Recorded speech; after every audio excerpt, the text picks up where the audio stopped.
How do you see this playing out in the next couple of years? You know, the Abraham Accords were a very bold step. I think, you know, it's probably one of the biggest peace deals that we've seen this century.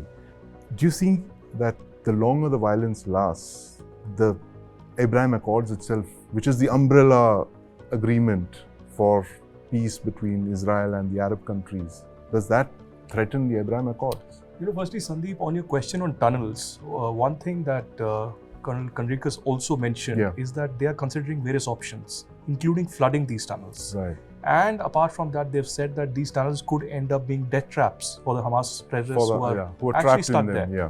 If there's no electricity, food, water for days together, of course it will be a death trap.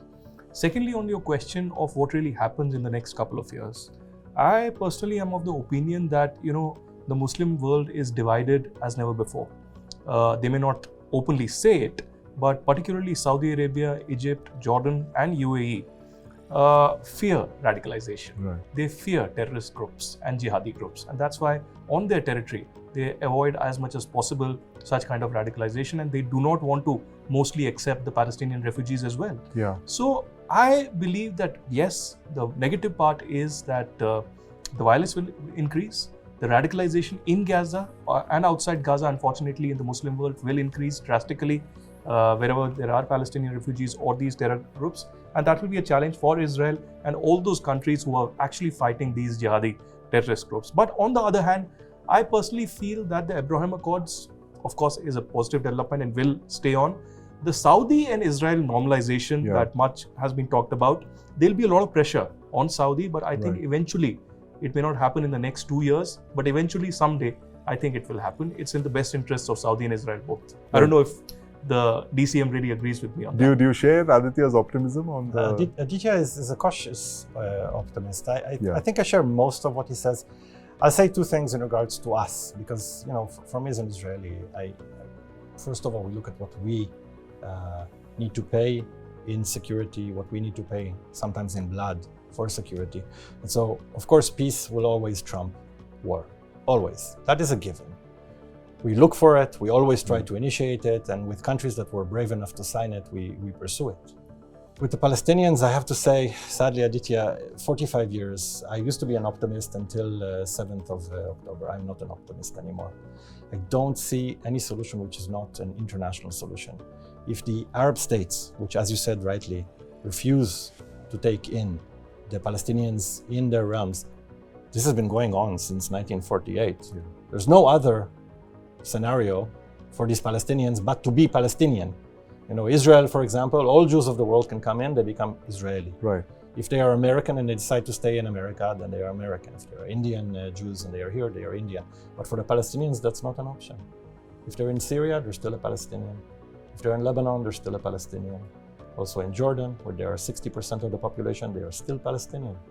Also in Egypt, there are very few that are there. Also in Saudi Arabia, there are very few. If the Arabic states do not grow up and understand that they are a part of the solution, then we will continue having this problem. It will not go away as long as the Palestinian refugeeism is maintained. It cannot be internal. Eventually, when you are born in a state, you should be a part of that state. And if those states really care about the Palestinian plight, let them open the border from Egypt, allow them to have some sort of a semblance of an economy, allow them to have the option for education in these countries, allow them to build themselves as a state, a system, as big brothers should to little countries like the Palestinians, not a country yet according to Israel, but still, for them it's a country, it's a sister country, they should be taking care of it as well, they should be part of the solution. They're not there, and that leads me to be very unoptimistic. As long as the Palestinians govern themselves, they are in a competition of who drew more blood from Israel. And as long as that's the case, I don't think we will have peace. You know, it's also a catch-22 situation for Israel. You know, once the war is over, or majority of the targets or the goals of Israel are achieved in Gaza, targeting and eradicating Hamas, how will the transfer of power really happen? What stops? If the PLO really comes in, if the Palestinian Authority comes in again, what stops the Hamas from taking over them yet again? Will there be some solution of a UN peacekeeping force there, or some other kind of a transfer of power? I think that would be a critical point in history as well. Right. And meanwhile, there's the elephant in the room, which is Iran. That this is one of the conundrums of history that a Shia country, which is not Sunni, which is not Arab, picks up the cause of the Sunni Arab, one of the biggest causes of the Sunni Arab people, which is the cause of Palestine. And it's today, like you said, ringed Israel with a quadrilateral of non-state actors. Do you ever see the possibility of peace between Iran and Israel? So King Hussein of Jordan said this better than me. He foresaw an Arab crescent. We talked about it.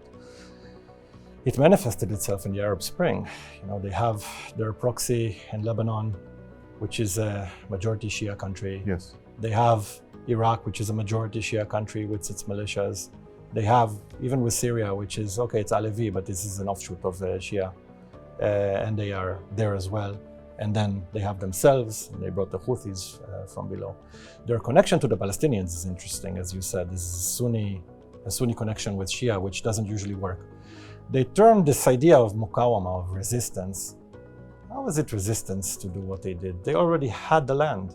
So we need to think about what the real goal is, because if they already had the Gaza Strip, why would they still be aggressive? Why do they need mukawama?